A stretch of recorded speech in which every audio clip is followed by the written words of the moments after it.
Hey everybody, it's Gary Lucas.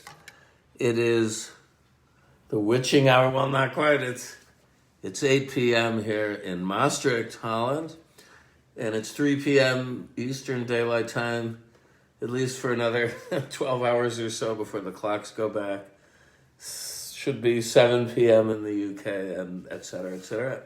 Anyway, I'm back from an excellent taping. Well, last night we went live. I did two events at this great So What's Next festival in Eindhoven at the Muziekgebouw. We taped on Thursday the Spanish Dracula live soundtrack, me accompanying this fantastic 1931 horror film, and that will be available to watch at 10 p.m. tonight in Holland, which would be, let's see now, 9 p.m.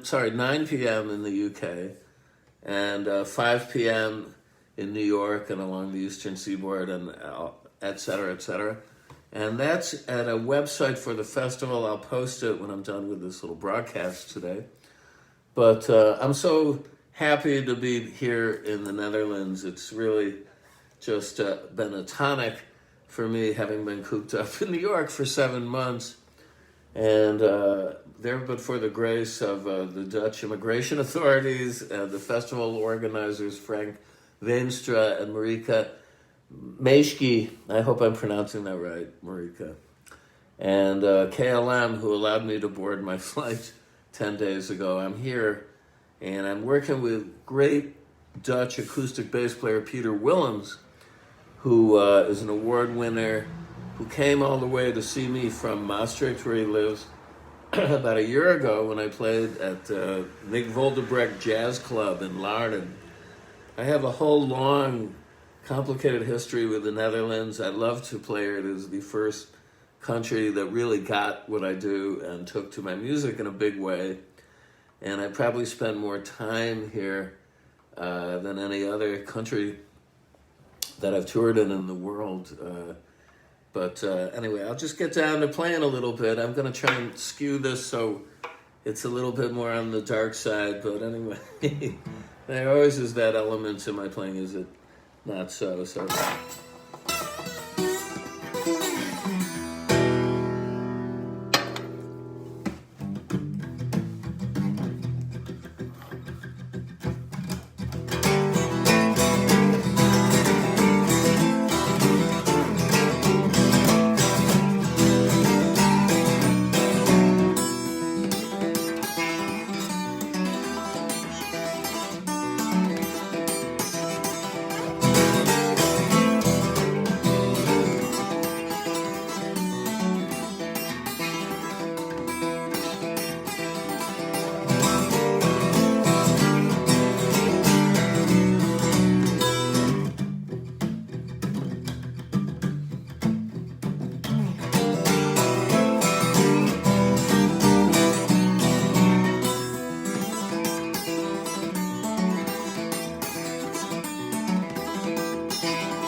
That's the theme from one of my favorite fantasy science fiction films, The Seven Faces of Dr. Lowe.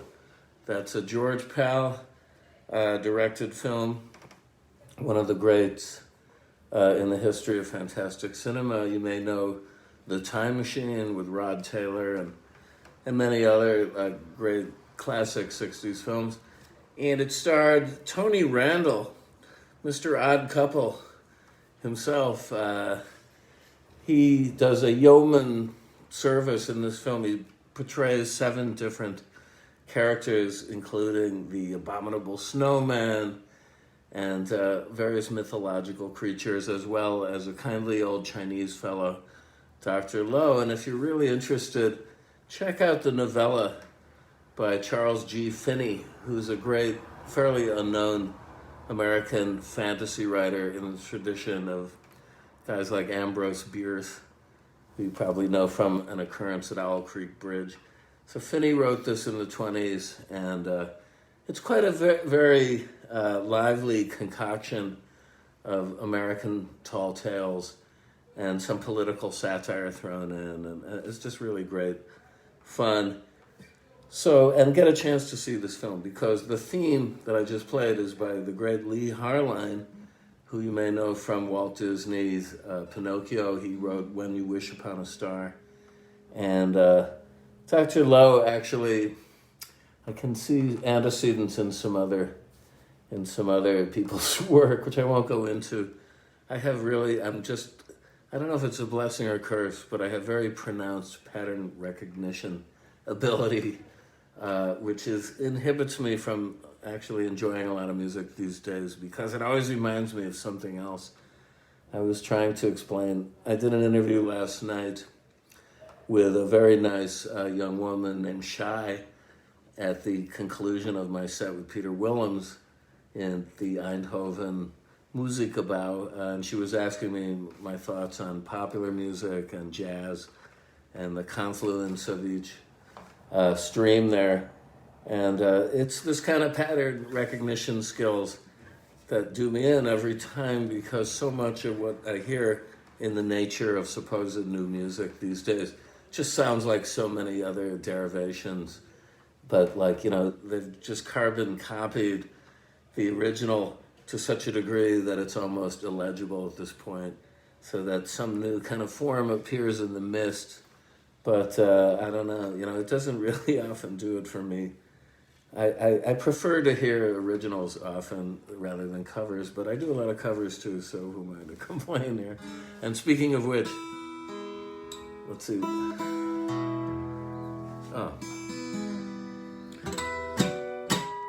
I'll do a little bit of the Golem music. I've done this before now. This is a project, it was my first live film score I got with my childhood friend Walter Horn, who's a great keyboardist, composer, and great guy. And we have a history of going back for playing Halloweens and trying to frighten trick-or-treaters. We'd make these tapes of electronic sounds. He had a really good deck, and we rigged it up to be able to overdub and reverse the flow of the music to get backwards loops going. And yeah, it was a lot of fun. And so Walter and I, when I got a commission in '89 to score, actually it was to do something with another art form, but I chose scoring a film. It just seemed a natural, and the Golem popped into my mind. I mean, many of us out there, I guess if you're my age, were very much warped by the appearance of a magazine called Famous Monsters of Filmland. So I think the first issue stems to the late 50s, if I'm not mistaken, maybe early 60s. I guess I discovered it about 61, 62. And people like Tim Burton, for instance, a lot of people working currently in horror genre, older guys probably, loved this magazine so much because it afforded us a first-class education in the history of fantastic cinema. It was run by former science fiction agent, actually literary agent, maybe he was still doing it at that time, a guy named Forrest J. Ackerman. And it created a mythos around these old films that were just sort of re-emerging on TV in packages for like chiller theater type anthology series. In Syracuse, New York, where I'm from, we had a thing called Monster Movie Matinee every Saturday at 1, starring Dr. E. Nick Whitty. I should post some of this. They're really cleverly done, and we loved them. And then there was another horror host, a guy whose real name was Mike Price, and he became a character, Baron Daemon, Daemon, like Victimone, come to think of it. No, but it was Baron Daemon, and he was sort of a Dracula spin-off. And so every Friday, I think it was at 11:30 or midnight, they'd show a fairly terrible, obscure 50s horror film, sometimes earlier. And he would pop in and out doing little bits of business that were very cleverly done with the chroma key and other technologies available, where you could superimpose himself into the film or seem to be entering the film. And actually, it's a gloss on the great Zachary, who more or less pioneered this genre, although there are various regional horror hosts of note out there, including a guy named Ghoulardi. And if you know the work of the director Paul Thomas Anderson, who is one of my favorite film directors, the guy who did Magnolia and The Master, many other great horror films, he's the son of Ghoulardi, whose name will escape me for a while. But Ghoulardi was really popular in Cleveland area. And I had relatives in Cleveland, so I heard all about these characters. And somebody really should do a documentary about all the various late 50s, early 60s horror hosts. It extends all the way up to people like Elvira, of course, but let us not forget the originator, Maila Nurmi, the star of Plan 9 of Outer Space, well, along with Tor Johnson, otherwise known as Vampira. There are documentaries that you could see on YouTube about Vampira, and she famously dated James Dean and was part of this bohemian Hollywood set, which numbered folks like John Gilmore, who wrote some amazing memoirs of bohemian Hollywood back in the day, whose father cracked the Black Dahlia case, who was one of the detectives on this grisly, shocking, real-life atrocity murder that terrorized Hollywood back in the day, well before Charles Manson.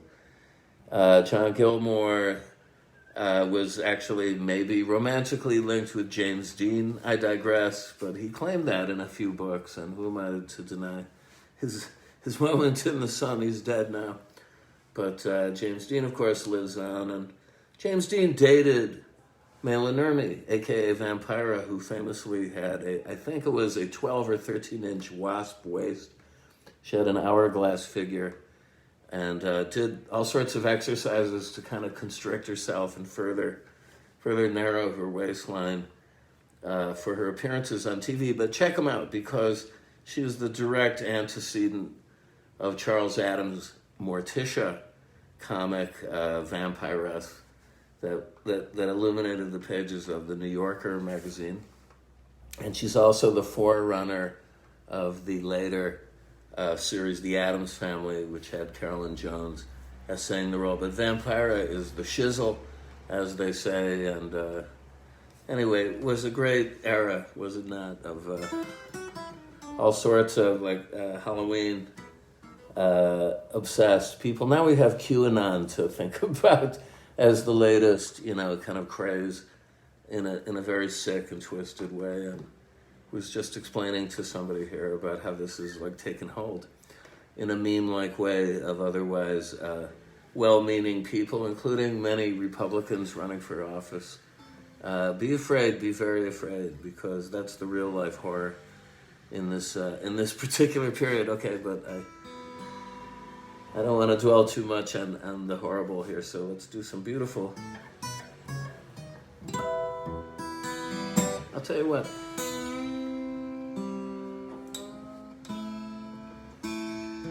One of my favorite guitarists, as you probably know, is John Fahey, the great master of six-string Americana blues. And I could go on all day about John Fahey, but he was also in on the rediscovery of people like Skip James he went down there with people like Al Wilson, Blind Al from Canned Heat, and other people who were very much part of the early blues revival in the U.S. But he pioneered what he called American primitive guitar, which are beautiful compositions for finger-picked steel string acoustic guitar. And some of it, I guess, derived a bit from people like Elizabeth Cotton and Mississippi John Hurt in the finger-picking department and Skip James. But a lot of it dreamed up by Fahey himself, and definitely a major guitar innovator. All right, so...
That's a little bit of John Fahey, Dance of Death, and other Plantation favorites, a little bit of Spanish Dracula music, and that's to warm you up because in about an hour and a half, they're going to broadcast on the website of the So What's Next Festival in the Netherlands the incredible 1931 legendary Spanish language Dracula, directed by George Melford, filmed on the very set at night while they were working on the Bela Lugosi Dracula during the day, with an all-Latin cast, and music courtesy of me, except for a little bit of Swan Lake at the top. And then at the end, there's some music. And anyway, please check it out. I'd love to play for you. I think I'm just about out of time here, though. And, well, I'll be back. Today is Saturday. I'll see you on Tuesday. I'm here in the Netherlands till November 11th working on this record with Peter Willems. We've nailed 5 tracks already in Eindhoven. They sound incredible. Can't wait for you to hear them. And, okay, be well, be safe tonight. You know, I just heard from Caroline, like she was walking home after midnight last night. It was kind of dodgy in the West Village with all sorts of characters lurking out there. I don't want to sound like Trump and tell you it's a ghost town or anything. No, New York is a wonderful place by and large, but this is a fraught time, is it not? So be safe, wear the mask, and especially on Halloween, man, be wary, be on guard. But, you know, if you have like candy or treats and everything, just don't give them any poison apples. All right, so nice to see you. Love to you guys, and I'll talk to you and see you really soon next Tuesday, this coming Tuesday, all right? Big hugs, bye.